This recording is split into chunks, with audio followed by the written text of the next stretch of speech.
Hey team, and welcome to another ATP Geopolitics video with myself, Jonathan MS Pierce. This is a Ukraine war news update for the 5th of August 2023. Later than usual, I am on holiday at the moment in Crete of all places, and I have to tell you, this might be one of my last. I didn't bring my laptop uh, power cable. I am so angry with myself. What a gargantuan loser. And also, also, I left my webcam on my desk at home. So, like, not that it matters. You can't see my gorgeous face. Yeah, whatever. But anyway, that gives you an understanding of where I am at. I'm going to see if anyone in the hotel has a Dell laptop lead that they can lend me to charge. Otherwise, so, you probably know most of this news already. This will be late for many of you. Nonetheless, let's go to where we normally start. The Ukrainian general staff figures for the Russian losses for the day before. So, this is yesterday 620 KIA, 4 tanks, 2 APVs. So, that's fairly low on those two categories. But the KIA is pretty much where we've seen it for the last few days. 32 artillery systems is another massive day in that category for the Ukrainians. The Russians are losing significant numbers of artillery, as I keep saying.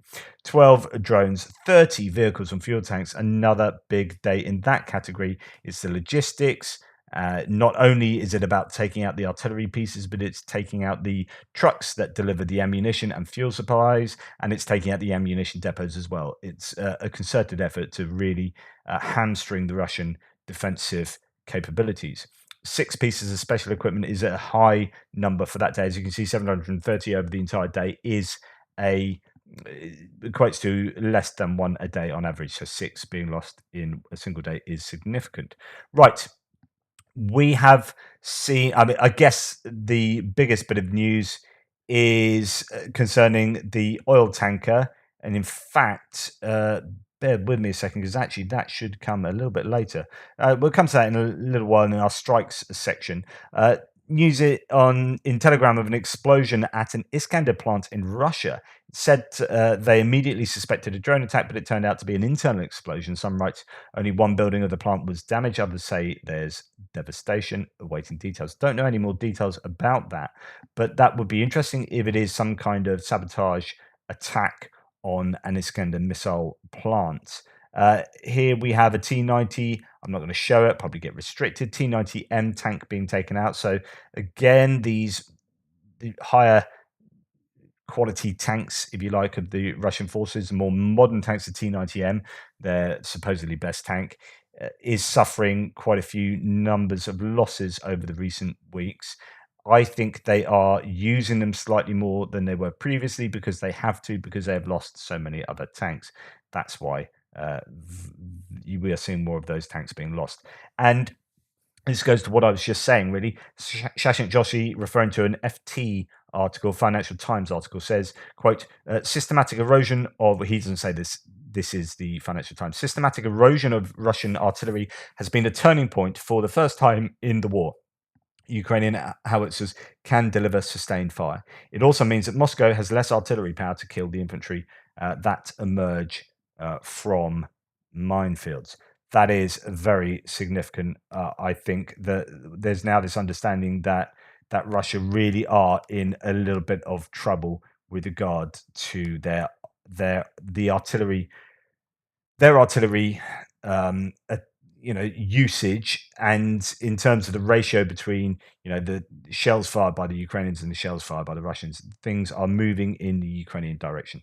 Okay, the first thing that happened, and I reported this yesterday, was that the first thing that happened, we have had these maritime drones being the center of attention over the last few days, and the initial strike was on this large landing craft, the Olegorsky Gornik, and that was seen being towed into Novorossiysk, and the ship looking in quite a lot of trouble. Really, a new photo of the damaged landing ship at the Novorossiysk pier. To the right, the ship is To the right of the ship is the naval rescue support boat of the Project 23040, and to the left is a civilian rescue ship, Rescue Demidov. So they've supported that vessel. It is in port, but I don't think it's going anywhere in a hurry. And then this footage came out. So excellent footage of the strike on a Russian tank in the Black Sea. So lots of people have been talking about this, and you will have seen this footage, no doubt, already. The Russians will be defending, or not defending, attacking the Ukrainian usage of a maritime drone against a what they would claim would be a civilian ship. This is the SIG, and you can see it there. This kind of footage shows to me that the Ukrainians knew full well that they were going to take out the ship. It wasn't just any old ship. They can see the ship. They knew what type of ship it was, and they were taking out anyway. So the question is, well, why they've done that? Rigidly confused for an attack on a legal bridge. Obviously, this incident was overshadowed by what happened to another military ship just 24 hours earlier, but the effect on both incidents was powerful. There is no reason to believe this is the last Russian vessel that will go down.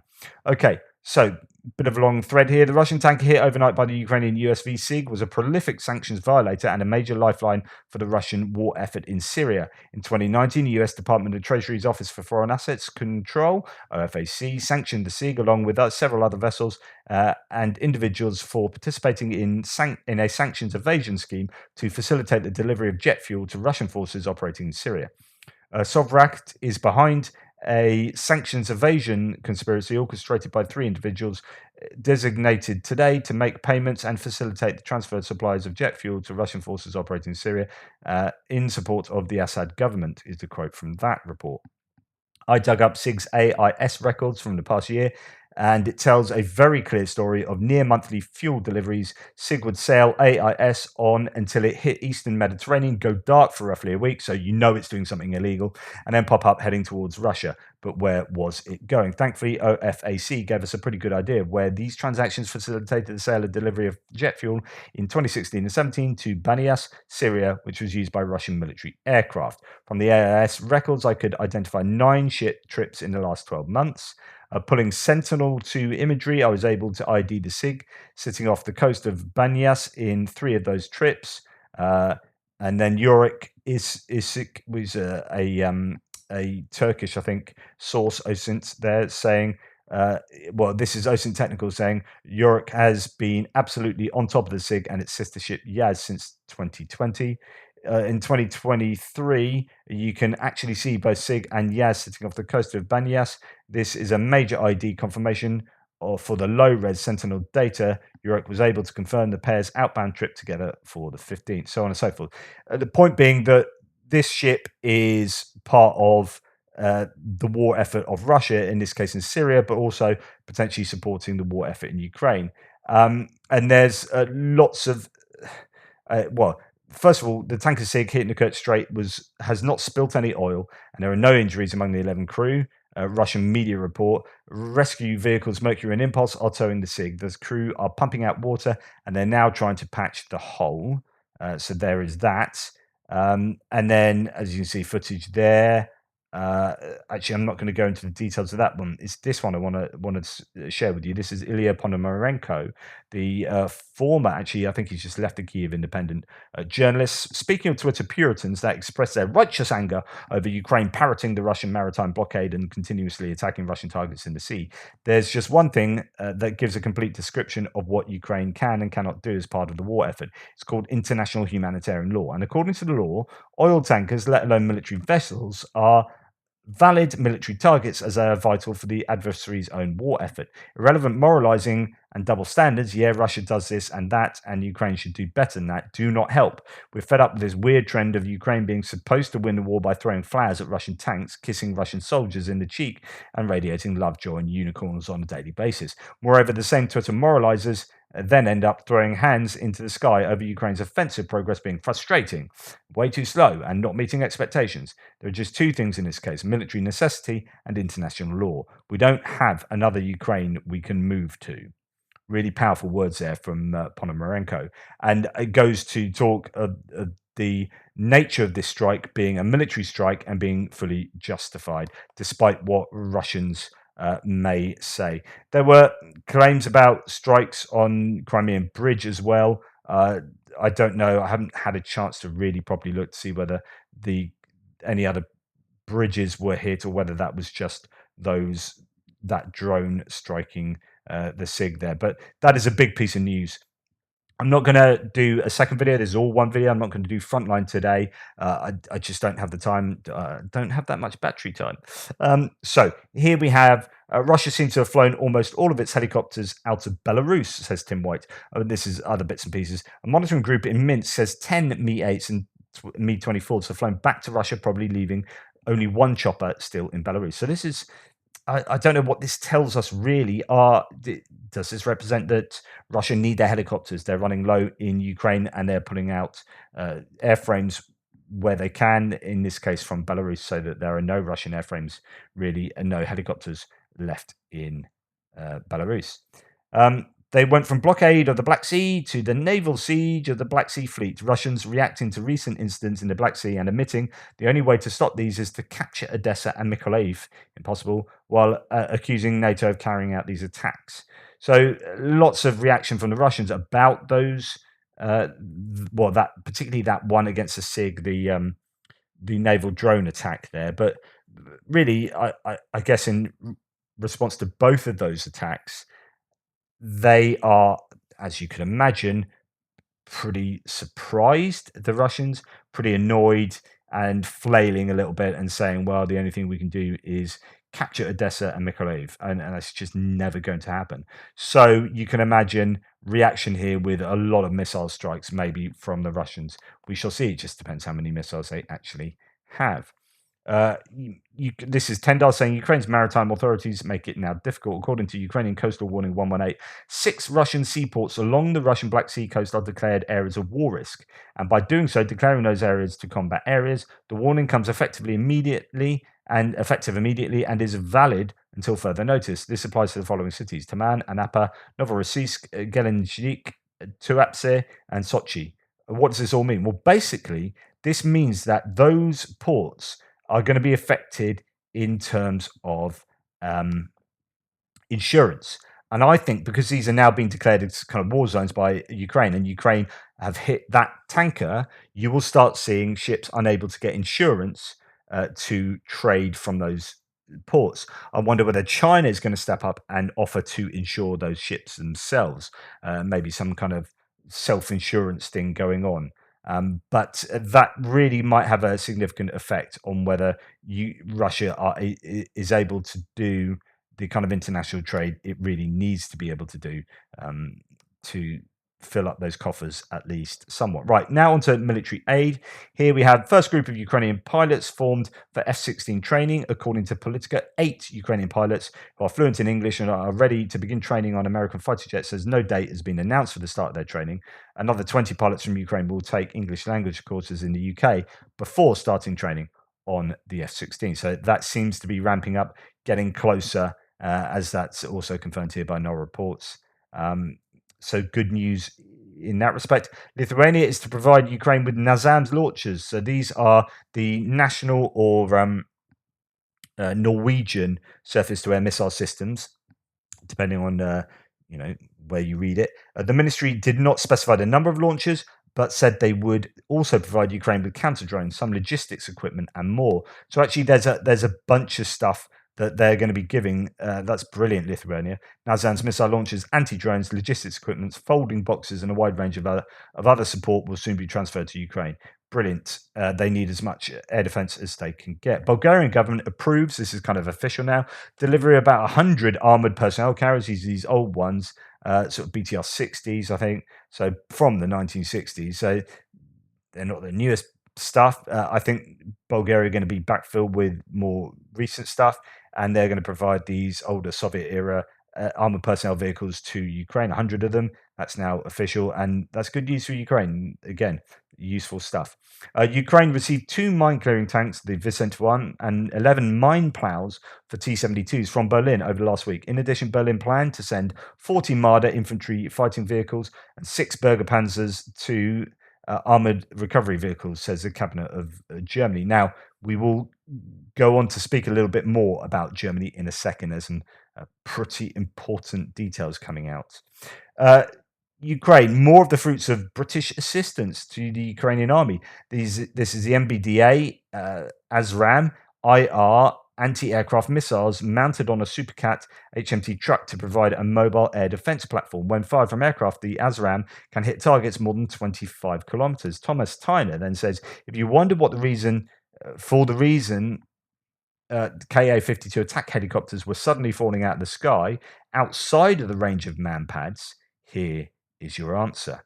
And these have a 25-kilometer range, which is significant because then suddenly, with the use of these, Ukraine have that advantage over the Ka-52s that previously had the advantage over MANPADS in terms of range of weapons used.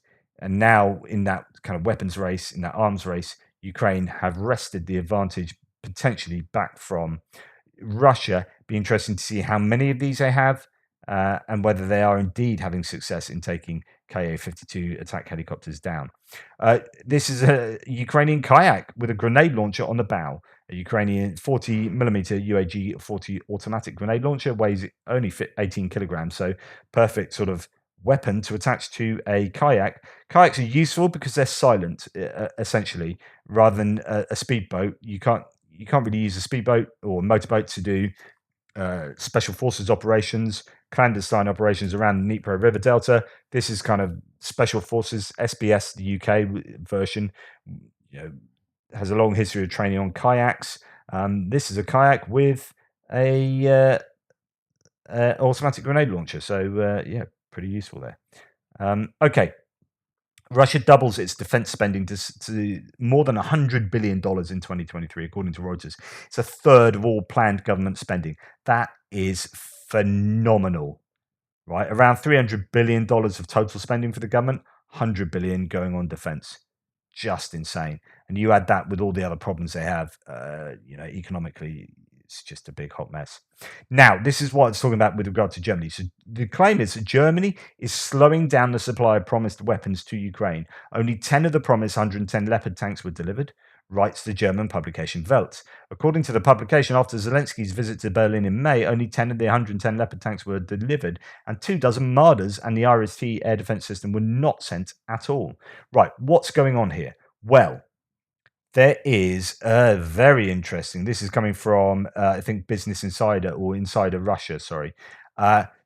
This kind of puts an answer to this, and I'd be interested for any German viewers to see what you have to say about this. Leaked communication between Vladimir Sergienko, a naturalized German citizen, and Alexei, a suspected FSB operative, show the extent of Russia's infiltration of the Alternative for Germany party. So that's the AfD. Alternative for Germany is basically like their answer to UKIP in Britain, if you know what UKIP was, plus some. They're actually kind of a far-right anti-Europe party, right? And they also appear to have quite a lot of connections to Russia in this weird way that Russia supports any political party, doesn't matter what end of the spectrum they are, as long as they foment discord. So here they'll support the far right, as they have done in other places like France. They do this in Germany, as well as potentially the left as well in Germany. If you think about Gerhard Schröder, for example. So, but in this case, this is connected to the slowdown of German weaponry supplied to Ukraine that we just were hearing about. So their active measures, including, so this is Russia's infiltration into the party and their kind of what they're getting up to. Their active measures included a plan to stop or slow delivery of German main battle tanks to Ukraine using frivolous litigation against the German government. It would only cost $93,000 to hire prestigious lawyers, informs the Insider. In March, Sergienko was tasked with by a Russian contact known as Alexei, with arranging for an AfD lawsuit to be filed in Germany designed to halt or hinder his own country's provision of Leopard 2 main battle tanks to Ukraine, the leaked communications show. On July the 5th, the AfD parliamentary faction filed a lawsuit with the Federal Constitutional Court. The formal pretext of the lawsuit was that the arms supplies had not been agreed with the Bundestag. AfD party members received from the Kremlin not only instructions, but even the texts of their own speeches aimed at reducing reducing support for Ukraine. Sergienko personally shuttled cash between Moscow and Berlin and directed wire transfers to the German NGO sympathetic to the Kremlin to facilitate his efforts. Sergienko, 52, is a self-proclaimed political analyst born in Lviv, Ukraine. He was naturalized as a German citizen in November 2022 after having resided in Germany for 31 years. The party AfD espouses ultra-nationalist views, railing against immigration, particularly of Muslims, the European Union and NATO, while retaining a soft spot for Vladimir Putin. It is outspoken in its opposition to sanctions on Russia and any German military assistance to Ukraine. AfD retains 83 out of 736 seats in the Bundestag. Honorary Chairman Alexander Gauland of AfD celebrated Victory Day, the Soviet anniversary of the defeat of Nazi Germany, at the Russian embassy in Berlin. This, despite the fact that Gauland has in the past praised the conduct of the Wehrmacht in World War II and held more speeches with a Nazi-inspired ideology. These disclosures are based on leaked emails and text messages between Sergienko and his presumed Russian handler, communication which the Insider and Der Spiegel has independently corroborated. Fascinating. So the slowdown of German support to Ukraine might have its basis in what AfD are attempting to do. Right, moving on to, I suppose it's still kind of geopolitical, isn't it? Russian court sentences Alexei Navalny to further 19 years in prison. Poor man. I mean, goodness. He's already in prison. He's been poisoned. They're just concocting, crimes that he's supposedly done. He's now going down for a further 19 years. It's just absolutely insane. You would expect the only way of him getting out of prison is with a regime change in the Kremlin. Navalny, 47, once led street protests against the Russian president, built nationwide political opposition and revealed salacious details of Kremlin officials' corrupt lifestyles. As revenge, Russia has sentenced him to a cumulative 3 decades in prison, a term that will most likely keep the Kremlin critic behind bars and out of politics for as long as Putin remains alive. Really, really kind of sad, isn't it? Found guilty on 6 counts, including inciting and financing extremism, which is quite something to do from prison, creating an illegal NGO, again from prison, the rehabilitation of Nazism, again from prison, and inciting children to dangerous acts, again from prison. He and his supporters have rejected the charges as being politically motivated. Yeah, no shite, Sherlock. Right. Prigozhin said he supports a coup in Niger. Who knew? Unconfirmed reports that Niger's new military government has signed contracts with Wagner militia in Mali to be deployed in Niger's capital in case of military intervention. But ECOWAS, so the localized nations of West Africa, who might get involved in some military activity in Niger to reinstate the initial government that was turned over by the coup. Could be that they might come up against Prigozhin's Wagner if that happens. And then finally, talks have begun in Saudi Arabia, where Zelensky is present, on how to end Russia-Ukraine war. Now, there are no Russian people there. However, there are Chinese diplomats there who are supposedly neutral. But what this appears to be is a great opportunity for Ukraine and Ukraine's allies to present all the terrible things that Russia are doing directly to many nations who claim to be neutral, in the hope of persuading them away from their neutrality and that sort of dangerous sitting on the fence.